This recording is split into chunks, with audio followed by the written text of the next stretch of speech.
Auditrices et auditeurs de La Voix des Grands Lacs, bonjour. Le thème de notre émission de ce soir concerne la Journée internationale pour la libération des prisonniers politiques et d'opinion pour l'état de droit et la démocratie au Rwanda, prévue demain 14 octobre 2022. Et pour nous en parler, nous avons dans nos studios Mesdames Marceline Douamou, Perpétue Muramutse et Kami Runyinya. Bonsoir mesdames. Bonsoir. Bonsoir. Oui, bonsoir. Alors évidemment, comme d'habitude, vous allez d'abord vous présenter à notre public pour que les gens sachent qui va leur parler. J'ai annoncé le titre, bien sûr, mais de quoi surtout vous allez nous parler. Et ensuite, on entrera dans le débat ou dans l'échange d'idées sur cette question. Alors, qui va commencer? Je pense que c'est Marceline Douamungu qui devrait prendre la parole, la première, pour se présenter et annoncer le déroulé de la soirée. Merci beaucoup, Monsieur l'ambassadeur, de nous accueillir à la Voix des Grands Lacs. Je m'appelle Marceline Ndouamungu. Je suis membre de l'association qui s'appelle le RIFDP, le Réseau international des femmes pour la démocratie et la paix, sa section ou sa branche en Belgique.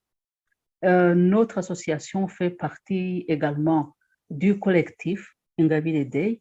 Le collectif Ingabire Day est une association de fait portée par plusieurs associations et qui essaye de mener une réflexion justement sur les prisonniers politiques et d'opinion qui commencent à devenir trop nombreux au Rwanda. Nous aimons bien notre pays, nous ne voudrions pas qu'il soit la risée de tout le monde.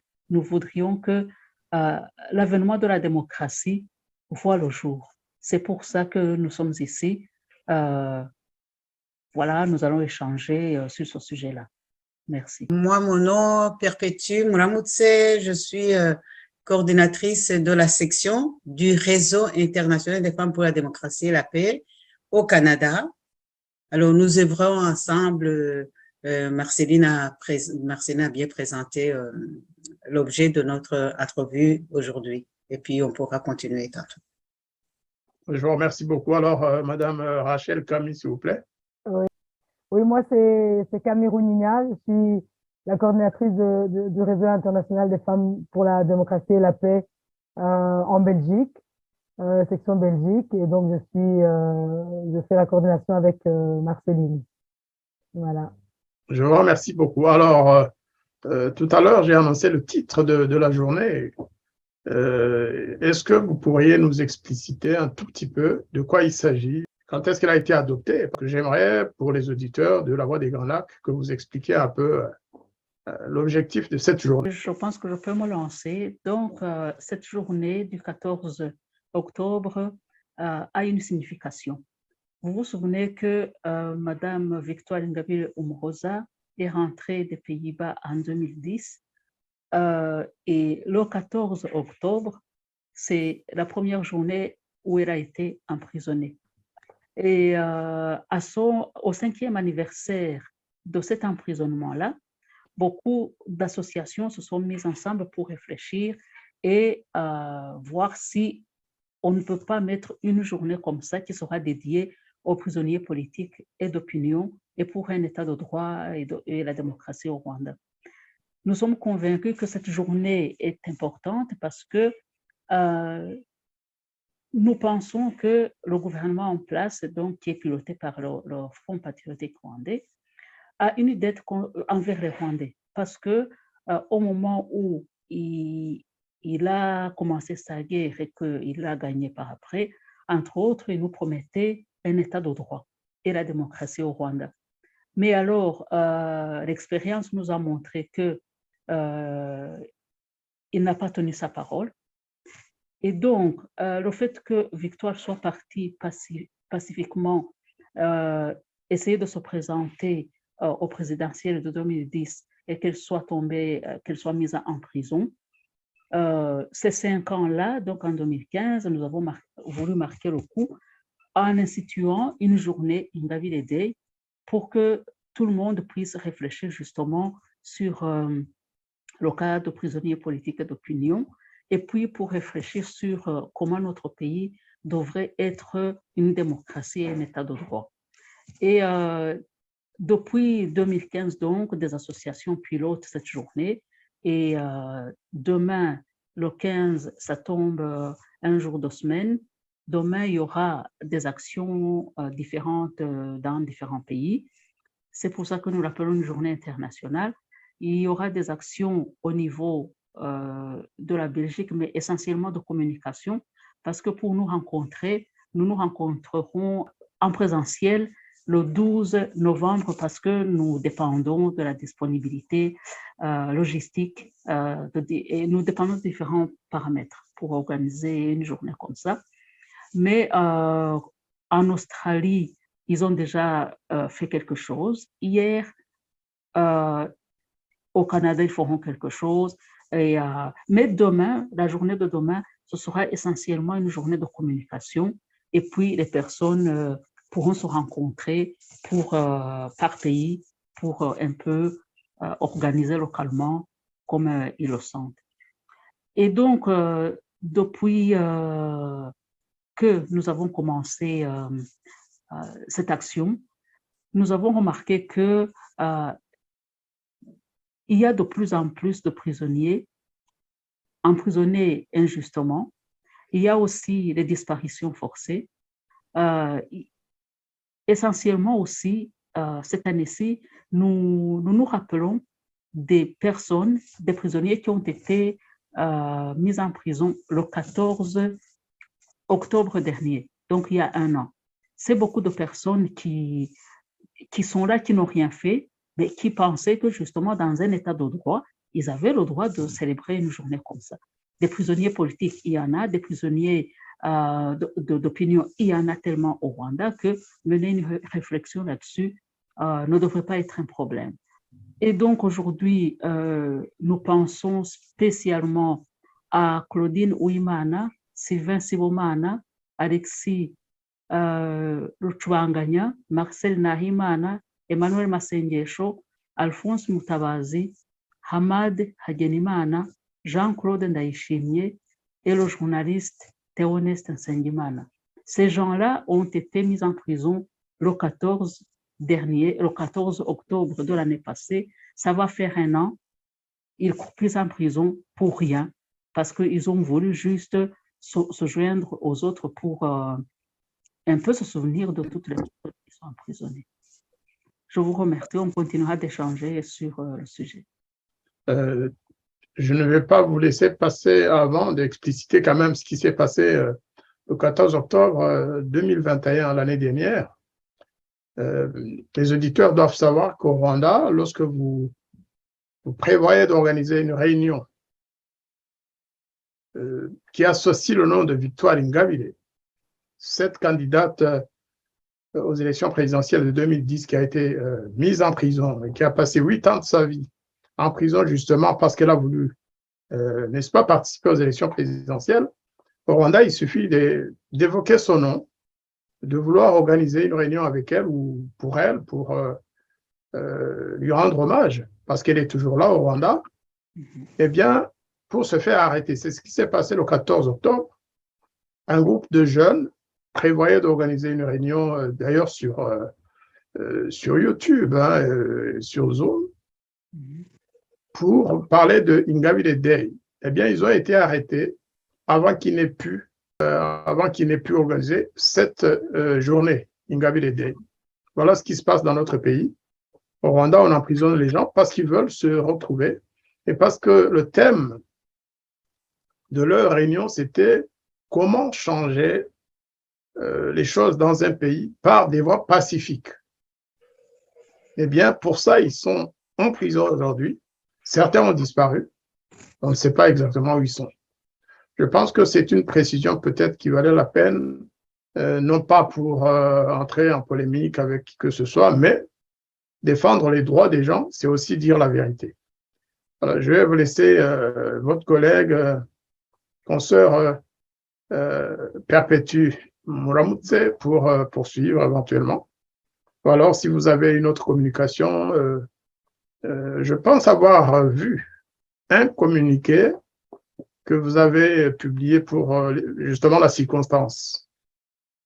Est-ce que vous souhaitez que le communiqué soit mis à la disposition du public Tout à fait, c'était un communiqué. à ce stade public. déjà? Oui, tout à fait. Voilà. Et puis, Cameroun Nina pourra le lire peut-être pour le rendre plus vivant pour nos éditeurs et je pourrais ajouter quelque chose après. Je vous remercie. C'est fait tout de suite. Voilà donc le communiqué. Je suppose qu'il est bien lisible. Hein? Oui, je vais le lire. Voilà. Donc, le communiqué dit ceci. Journée donc internationale pour la libération des prisonniers politiques et d'opinion pour l'état de droit et la démocratie au Rwanda. À l'occasion de la Journée internationale pour la libération des prisonniers politiques et d'opinion pour l'état de droit et la démocratie au Rwanda, nous sommes plusieurs organisations issues de la société civile engagées dans la défense des droits humains qui souhaitons porter à la connaissance des médias et du monde entier ce qui suit. Ces dernières années, plusieurs personnes activistes des droits humains, journalistes, artistes, chanteurs, journalistes, ont été assassinées, portées disparues ou emprisonnées pour peu qu'elles soient perçues par le FPR, parti État au pouvoir depuis 1994, comme étant critiques envers son régime. Nous rappelons en particulier l'assassinat du chanteur Kizito Mihigo, la disparition forcée de Madame Elimine Iragena, de Messieurs Boniface Twagirimana, Gérard Neo Mugabo, Innocent Bahati, Cassian Hamuhanga, Benoît Abaïsanga, ainsi que de nombreux emprisonnements. Cette année, nous mettons un accent en particulier sur le cas de 9 prisonniers qui croupissent en prison depuis la rafle du 14 octobre 2021. Ces prisonniers, connus sous le nom des prisonniers du 14 octobre, sont accusés d'avoir lu un livre portant sur la non-violence ou d'avoir voulu participer à l'événement Ingabire Day. Il s'appelle Claudine Uwimana, Sylvain Sibomana, Alexis Luchubanganya, Marcel Nahimana, Emmanuel Masengesho, Alphonse Mutabazi, Hamad Hagenimana, Jean-Claude Ndaishimiye, le journaliste Théoneste Sengimana. Nous exigeons justice pour toutes ces personnes. Les prisonniers du 14 octobre ont rallongé la liste déjà trop longue d'autres prisonniers politiques et d'opinion dont nous ne cessons de réclamer la libération. Quelques-uns des plus connus sont les suivants.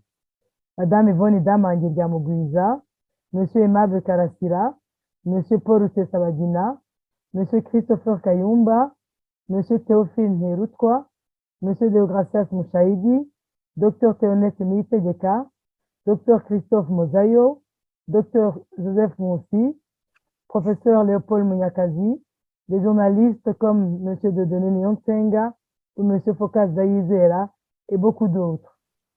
À l'occasion de cette journée, nous demandons à toute personne éprise de la question de défense des droits humains de continuer à faire pression pour que les assassinats politiques cessent au Rwanda, pour que tous les prisonniers politiques et d'opinion qui sont encore très nombreux dans les prisons officielles et non officielles du régime du FPR soient libérés. Nous portons une attention particulière au cas des prisonniers politiques et d'opinion qui sont peu ou pas connus des médias, mais qui n'en sont pas moins victimes du système totalitaire et dont les combats restent nobles et dignes.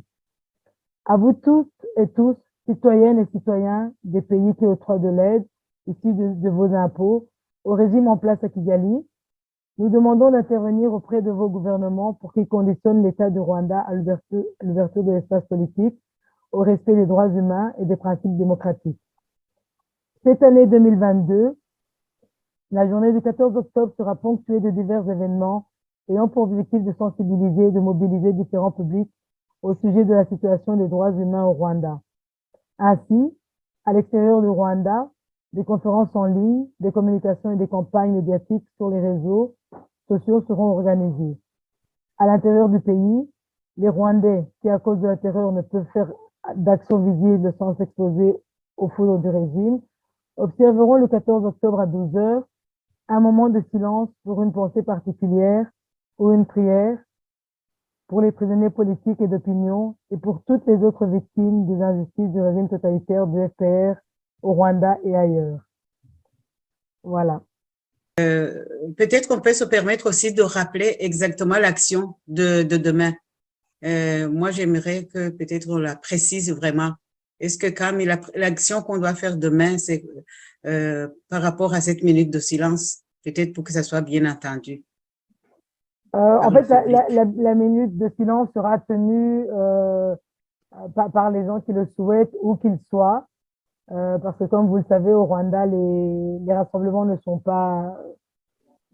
pas autorisés. Et donc, ceux qui le pourront feront cette minute de silence là où ils seront. Et que ce soit au Rwanda ou ailleurs d'ailleurs, nous aurons cette petite pensée pour tous ces prisonniers. Et donc, il n'y a pas de manière spéciale, c'est juste que chacun à midi essaiera de prendre ce petit moment pour penser à toutes ces personnes. Donc, Madame Mohamoutsé pourrait poursuivre. Hein. Oui. Oui, voilà, merci. Pourquoi je voulais absolument qu'on précise cela, c'est que cela montre qu'on peut toujours faire une action, aussi petite soit-il, mais c'est une action significative. C'est-à-dire que chacun de nous doit se sentir interpellé et se demander qu'est-ce que je peux faire, comment dois-je agir à mon niveau, mais pour refuser cette situation. Donc, moi, je voudrais interpeller les citoyens rwandais d'abord, en premier lieu, parce que c'est à nous de refuser cette situation d'emprisonnement arbitraire, ces situations injustes. Donc, c'est à nous, comme Rwandais, de refuser et de crier haut et fort que nous ne voulons pas adhérer à ce régime de gouvernement du peuple rwandais, du Rwanda, qui s'est donné le pouvoir absolu sur le peuple rwandais et qui a la mainmise sur toute la population. Aussi, il faut ajouter une chose, c'est que ces emprisonnements arbitraires vont traumatiser, ils l'ont déjà fait, ils ont traumatisé la société, alors qu'on prétend chercher une cohésion dans la société, c'est vraiment l'inverse. Donc, les agissements du gouvernement rwandais sont en train d'agir inversement à ce qu'il propose. Et il faut que nous soyons conscients que le traumatisme va aller sur nous.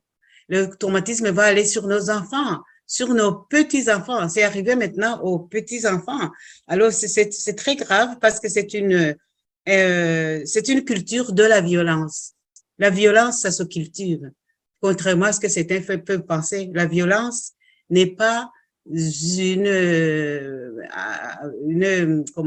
n'est pas un acquis, ce n'est pas d'office acquis. La violence, ça se cultive. Donc, c'est ce que le gouvernement est en train le gouvernement du Rwanda est en train de faire, c'est de banaliser la violence et de cultiver cette violence. Donc, cette banalisation va avoir des répercussions, absolument. Maintenant, les répercussions sont déjà là. Mais au moins maintenant, nous devrions commencer à nous tenir debout et à dire que nous n'en voulons pas. Parce que les conséquences vont aller sur nous et ça va engendrer aussi, en fait, la répression engendre aussi la radicalisation. Ce n'est pas par la répression qu'on éduque un peuple, c'est l'inverse. La répression engendre une radicalisation. De plus, on peut dire une chose, que les emprisonnements, habituellement, on emprisonne quelqu'un, les systèmes carcérales existent dans tous les pays, mais ça existe pour corriger ou pour sanctionner une personne qui est dangereuse pour la société. Le système carcéral n'existe pas juste pour emprisonner quelqu'un qui a une idée autre que la vôtre. Et c'est là que ça devient dangereux, parce que ce système-là, qu'est-ce que ça va faire? C'est que ça va empêcher tous les gens qui avaient la capacité de penser, qui avaient la capacité d'amener des idées pour construire une société. Tous ces gens vont se taire et ceux qui écoutent aussi vont se dire « je ne voudrais pas avoir le sort de telle personne ». Et donc, ça veut dire que nous sommes en train, en fait, le gouvernement du Rwanda est en train de détruire toute initiative est en train de détruire toute intelligence, toute personne qui peut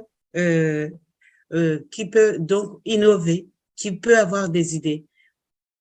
L'action contraire et l'action qu'il faudrait faire pour le gouvernement du FPR, c'est plutôt écouter, favoriser l'écoute et analyser.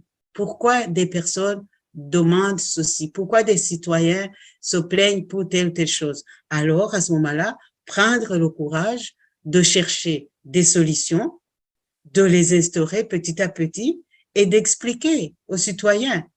Le fait d'emprisonner n'est pas du tout une solution.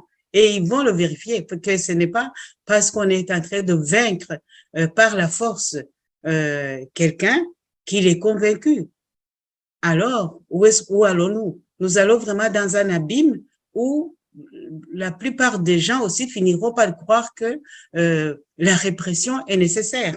Il est temps qu'on arrête cela, parce qu'il ne faut pas que ça aille dans les idées des jeunes, que les jeunes se disent oui, on peut réprimander pour toute personne qui n'est pas de mon avis, qui n'est pas de l'avis du pouvoir. Ça, c'est ce qu'on est en train de cultiver dans la société et c'est très dangereux. Donc, j'aimerais interpeller le peuple rwandais. C'est à nous de réagir. Comment? Il faut qu'on cherche, qu'on trouve une solution, que chacun se dise que ça le concerne. Voilà, monsieur l'ambassadeur. Et cela est d'autant plus évident que la plupart des personnes arrêtées l'année dernière, notamment justement le 14 octobre 2021, c'était des jeunes qui ont la trentaine. Et l'accusation principale, évidemment, à ce genre d'occasion, c'est que ces jeunes qui n'étaient peut-être pas nés ou qui étaient nés, qui avaient 3, 4, 5 ans en 1994, sont accusés notamment de négation du génocide de 94. Et parfois, on verse même dans le ridicule et on les appelle des génocidaires. Des jeunes qui n'étaient pas nés en 1994. C'est le seul argument, en fait, qu'utilise le gouvernement rwandais par peur de voir s'exprimer des opinions contraires à la doxa nationale, à la doxa du FPR. Et d'autant que, comme vous l'avez dit, il y a danger de contagion, il y a danger de frustration. Les frustrations sont là. Quand vous prenez un jeune de 30 ans, 35 ans, que vous le mettez en prison parce qu'il a voulu lire un livre qui prêche la non-violence, eh bien, il se dit la prochaine fois, on va parler d'un livre violent et on va apprendre à utiliser la violence. Et ça, c'est très grave, c'est une responsabilité. Bien sûr que le FPR est habitué à ce genre de comportement, mais nos auditeurs, nos auditrices et tous ceux qui sont intéressés à la question des droits de l'homme au Rwanda doivent savoir que c'est comme ça que se passent les choses au Rwanda. Alors, une question, ce message, en fait, la journée Lingabire Day et la journée internationale s'adresse à qui? Qui voulez-vous sensibiliser essentiellement? C'est les Rwandais, c'est nos amis étrangers, c'est les ONG des droits de l'homme, c'est les États étrangers. Qui sont la cible de votre communication? Je pourrais donner un petit élément de réponse. Le monde est devenu un village. Et donc, comme le monde est un village, tout ce qui se passe n'importe où, dans n'importe quel pays, concerne tout le monde. Ici, nous faisons une communication en français, déjà ici, c'est en français, c'est pour que le monde francophone comprenne qu'il y a un problème chez nous. C'est pas animé de mauvaises intentions parce que le gouvernement rwandais saute sur chaque occasion pour transformer tout ce que, même les bonnes intentions en mauvaises intentions. Mais ici, nous faisons ceci parce que nous aimons notre pays. Nous ne voudrions pas qu'il soit la risée des autres au niveau international. C'est pour ça que nous essayons de les interpeller. Et donc, ici, cette communication s'adresse à tout le monde, à tout un chacun. Ici, là-dedans, on a parlé des pays donateurs qui doivent un peu insister pour que le Rwanda, le FPR avait promis. C'est même pas qu'on lui demande beaucoup de choses, lui, il avait promis qu'il instaurerait la démocratie et voilà, et il ne faut pas qu'ils prennent l'habitude d'emprisonner des gens comme ça juste pour une opinion. Ça ne se fait pas. Aujourd'hui matin, j'écoutais la radio ici et je me suis dit, mais pourquoi est-ce que chez nous, ça n'existe pas? Ici, en Belgique, on a invité l'opposition à venir discuter du budget du pays.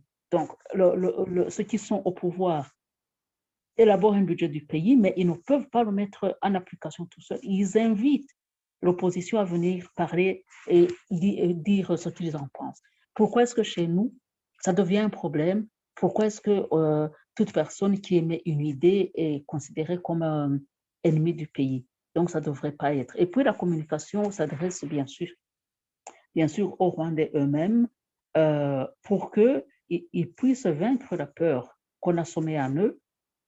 Ils ont peur de tout parce que la machine de répression est assez puissante, mais il ne faut pas non plus laisser faire parce que si on laisse faire, on va droit dans le mur et il faut que les autorités puissent comprendre que démocratie égale démocratie, droit de l'homme égale droit de l'homme et que un État de droit doit donner de l'expression à ses citoyens.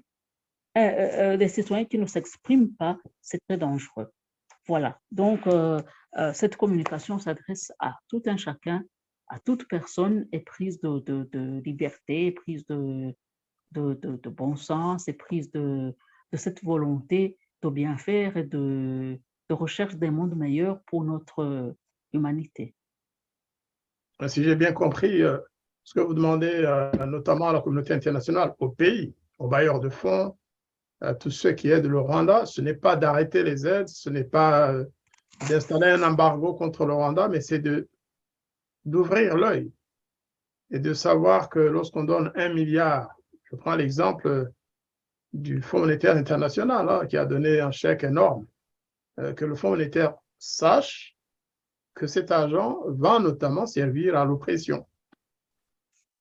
C'est juste pour attirer leur attention, pour qu'ils ouvrent l'œil sur la destination des sommes plantureuses qu'ils donnent au gouvernement rwandais, au gouvernement du FPR. Ce n'est pas pour les inciter à mettre des embargos ou à faire quoi que ce soit, à suspendre les aides. Les aides dont on sait que souvent, elles ne vont pas d'ailleurs à la population. Hein. Mais c'est pas l'objectif aujourd'hui, ce n'est pas de demander des embargos ou une suspension d'aide. C'est pour sensibiliser la communauté internationale. Oui, c'est ça. Surtout pour sensibiliser les citoyens, parce que je pense que les citoyens de ces pays bailleurs de fonds, eux, ne savent pas vraiment ce qui se passe au Rwanda, mais pourtant leurs impôts contribuent à ce qui s'y passe, et ça, c'est très grave. Et donc, si ces citoyens se rendent compte de ce qu'on fait avec leurs taxes, ils pourraient aussi interpeller leurs élus pour voilà, pour leur dire, écoutez, nous, notre argent, il est passé pour aller torturer des gens, pour aller emprisonner des gens, pour aller tuer des gens. Donc, faites autre chose avec cet argent ou stoppez-le. Parce que nous, en soi, nous ne sommes pas en position, en tant qu'association rwandaise, entre guillemets, de demander des embargos. Ça, on est vraiment pas en position de le faire. Mais les citoyens qui sont une force, ont cette capacité de se dire non, moi, mon élu, j'ai élu telle personne pour qu'il me représente pour telle ou telle chose. Je ne me sens pas bien représenté quand mon argent contribue à tuer, à emprisonner des gens dans un pays qui est supposé être un pays ami. Donc voilà, c'est surtout les citoyens, et plus les citoyens se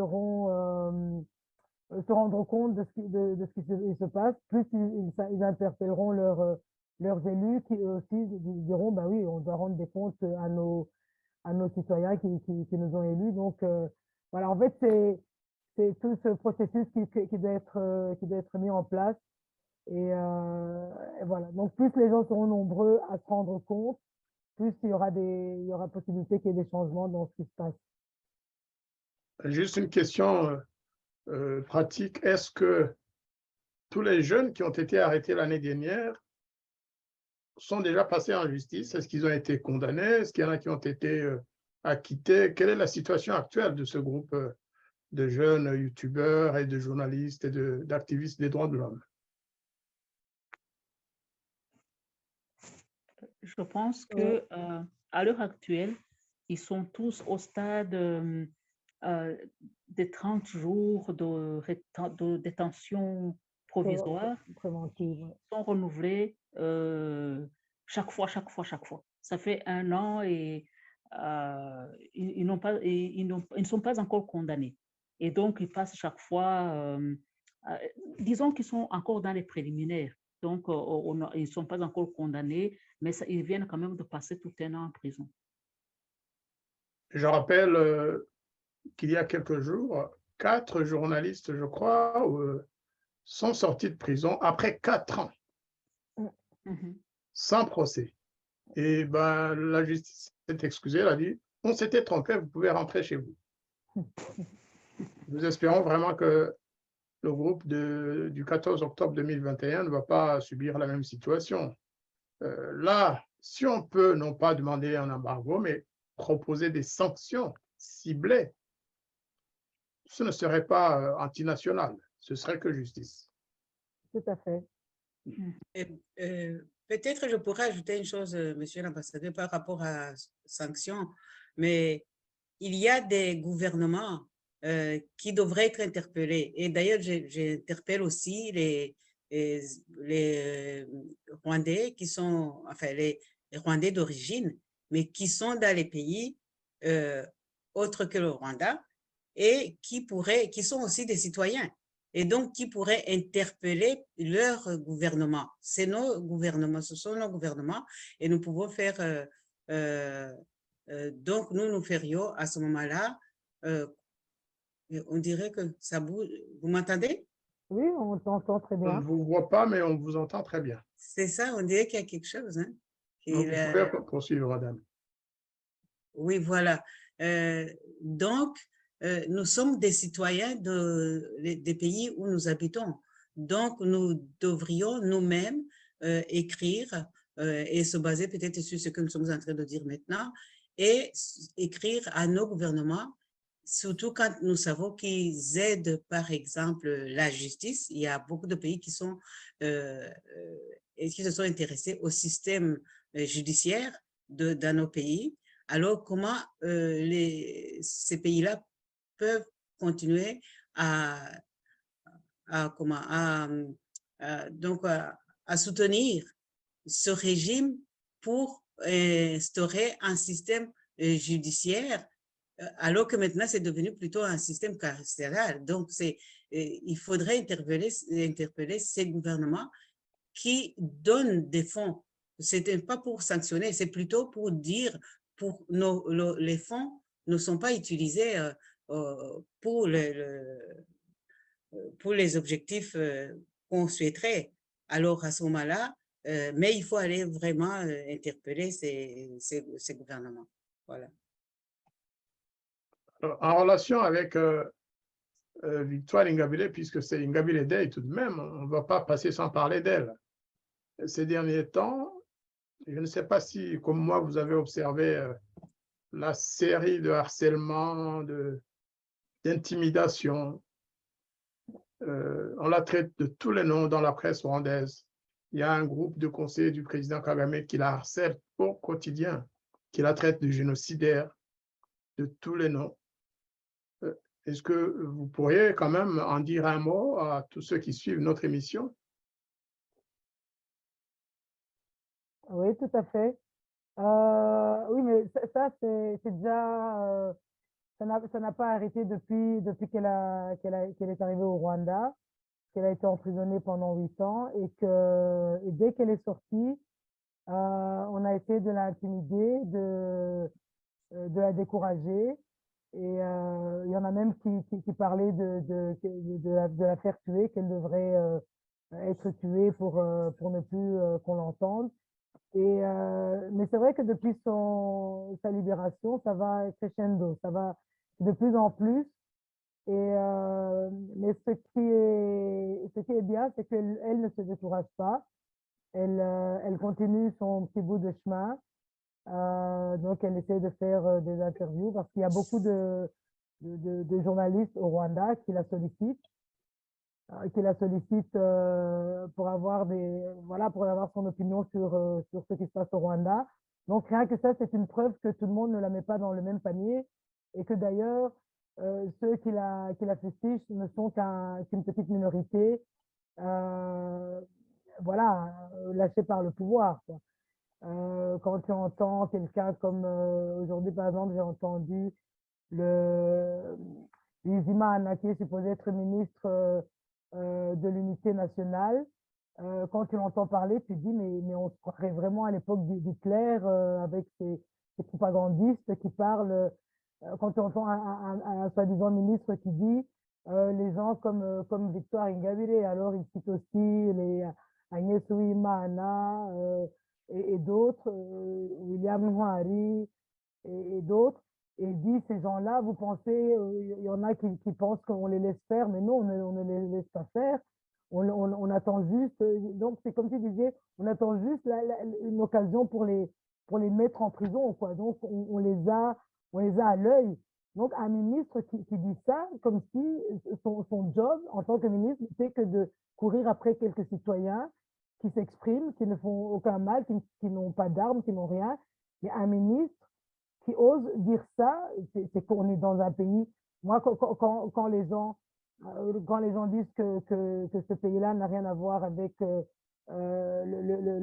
régime d'Hitler à l'époque, c'est qu'ils n'ont rien compris. C'est même pire que Hitler. C'est vraiment pire, mais les gens doivent se rendre compte que là, ils se préparent vraiment une catastrophe quand on a des gens qui sont supposés être des dirigeants d'un pays s'exprimer ainsi et qu'on laisse passer, c'est aberrant. Moi, je trouve que déjà les étrangers, les dignitaires étrangers qui rentrent dans ce pays, voilà, je ne sais pas ce qu'ils cherchent dans ce pays à moins qu'ils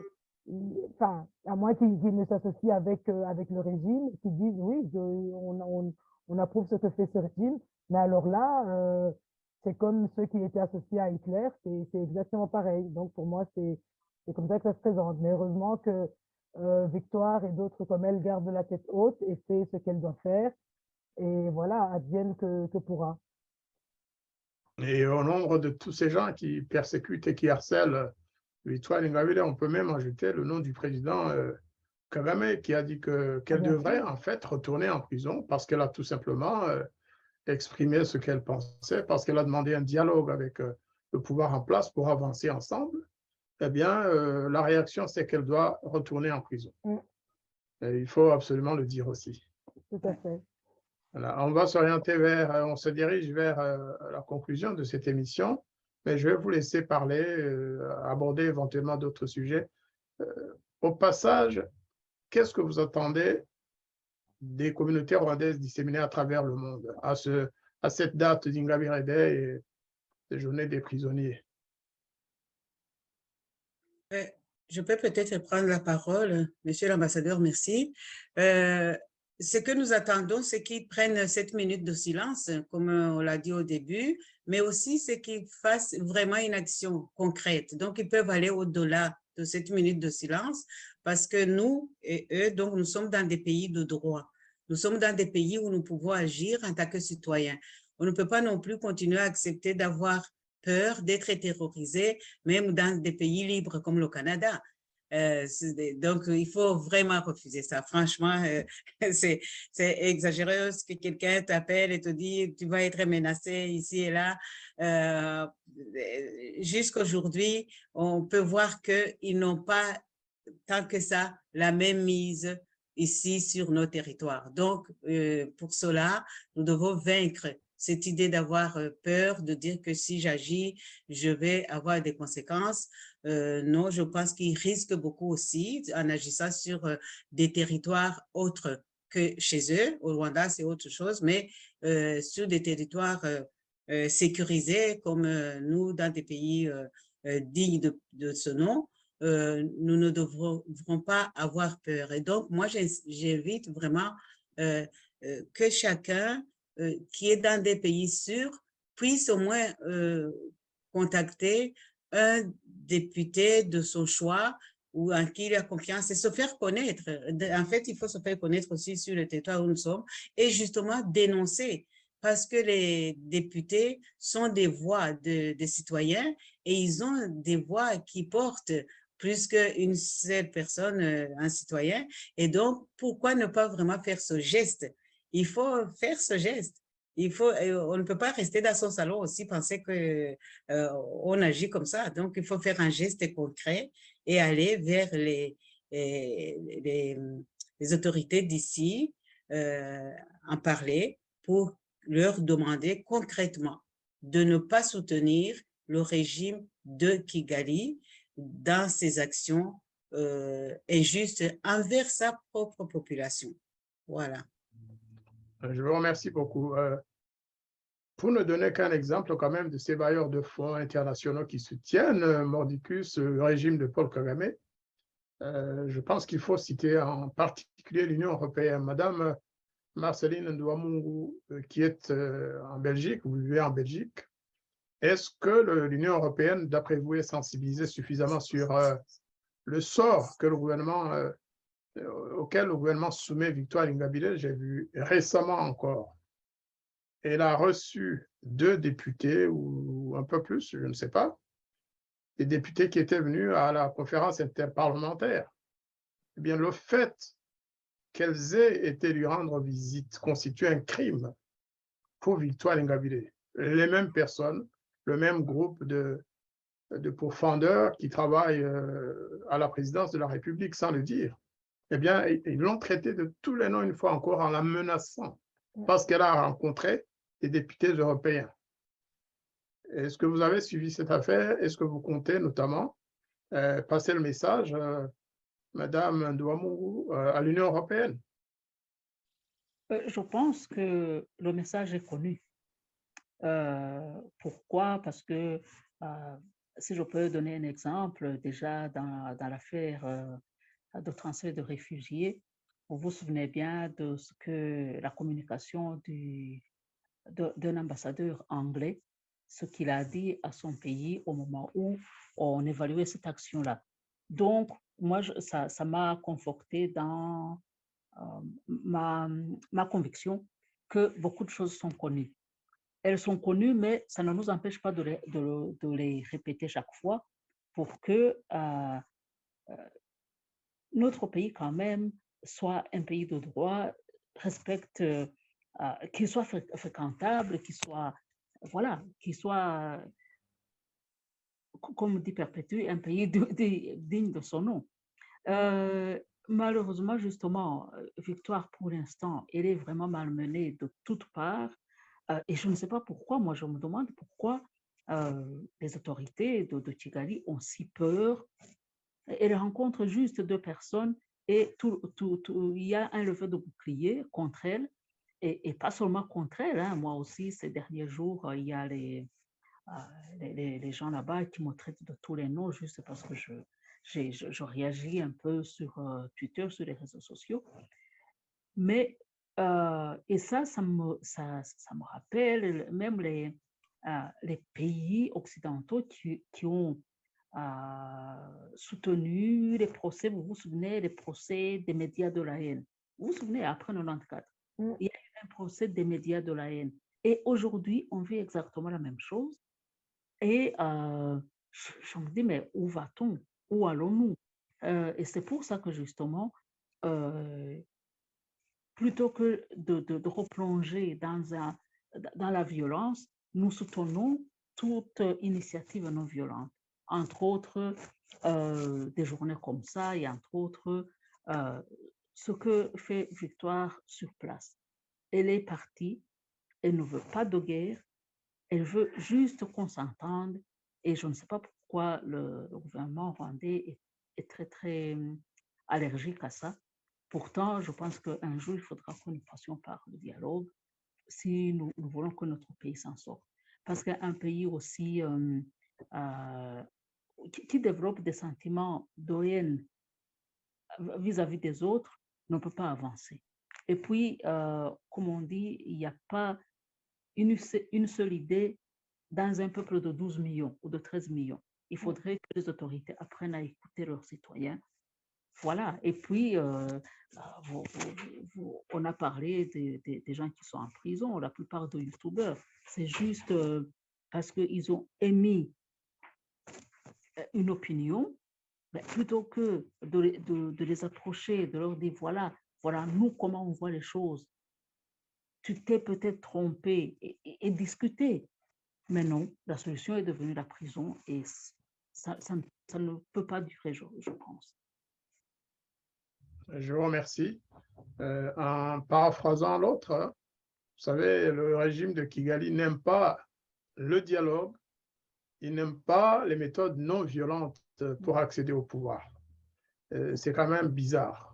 Les jeunes gens qui ont été arrêtés le 14 octobre 2021 l'ont été parce qu'ils allaient lire un livre sur l'accès au pouvoir ou l'accession au pouvoir par des voies non violentes.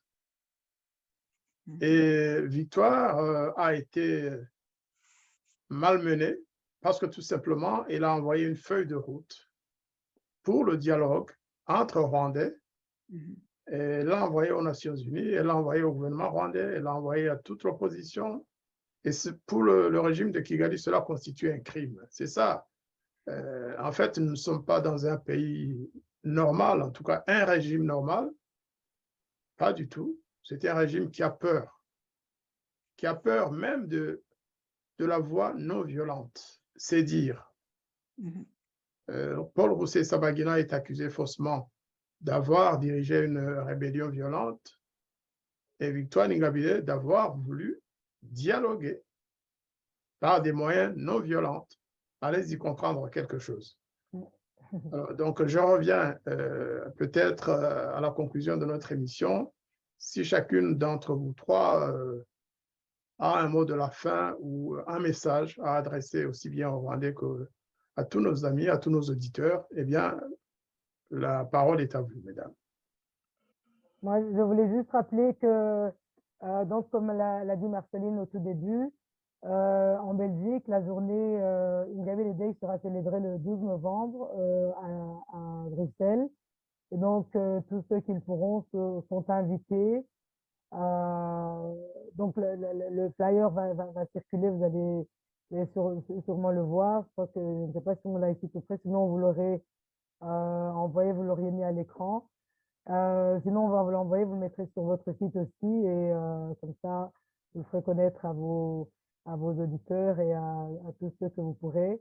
Et donc voilà, le 12 novembre, bloquez la date si vous le pouvez, venez vous joindre à nous à Bruxelles.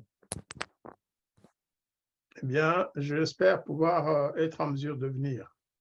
Si je suis invité officiellement. Il n'y a pas de souci, on va envoyer une invitation officielle.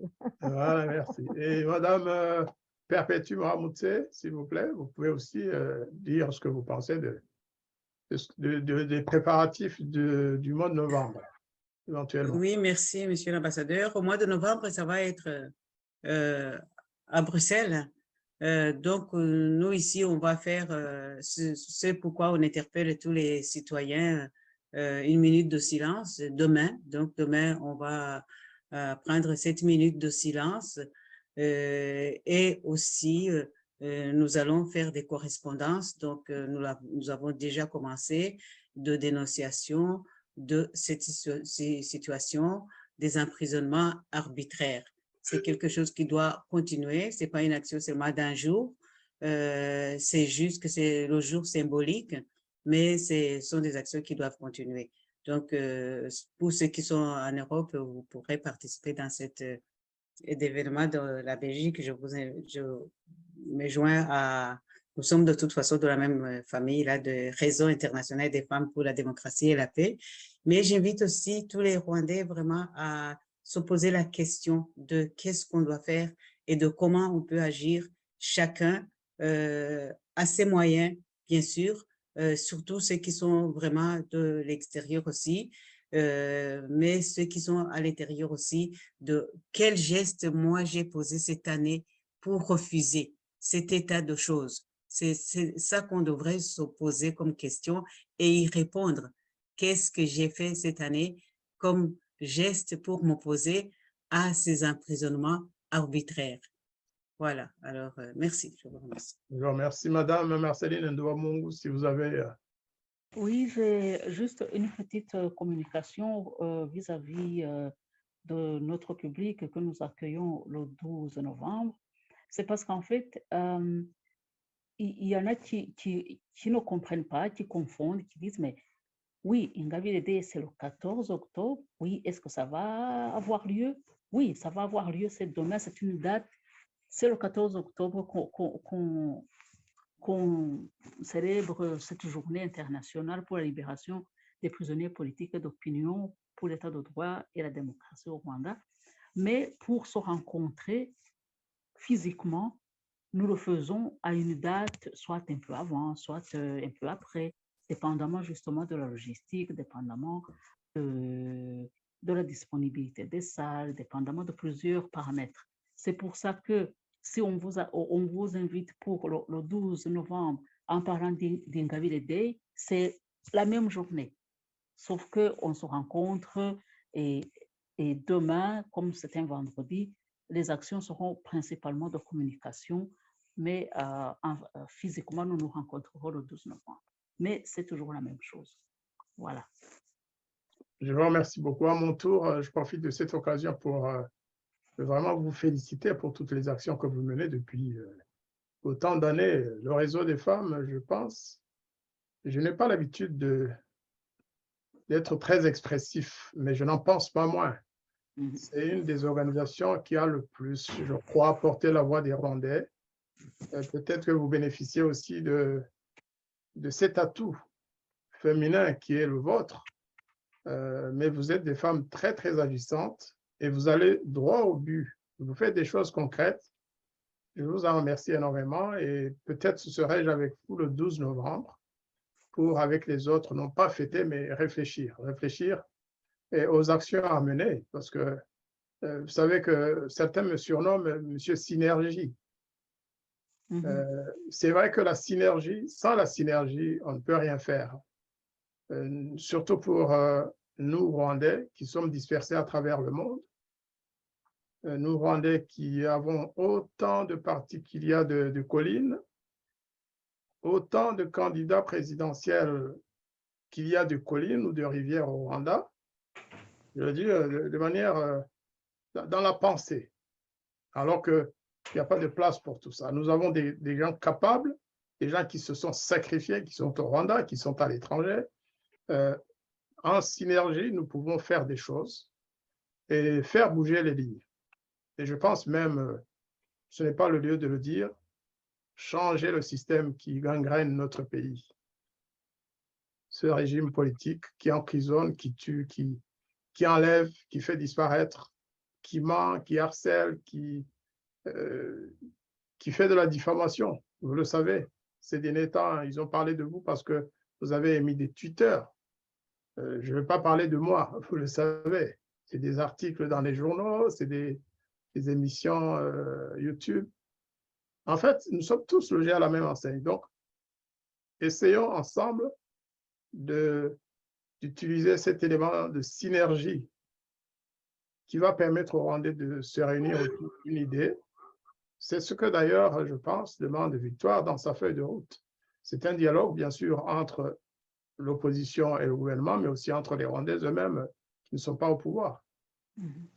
Ceci dit, donc, je vous remercie d'avoir accepté de participer à cette émission et je vous invite, quand vous voulez, le studio de la Voix des Grands Lacs est ouvert. Et si je ne suis pas là, il y aura quelqu'un pour vous recevoir. Je vous remercie beaucoup. Merci beaucoup. Merci beaucoup. On vous remercie aussi de nous avoir accueillis. Donc, on vous remercie et à bientôt. À très bientôt, mesdames. À bientôt. À bientôt.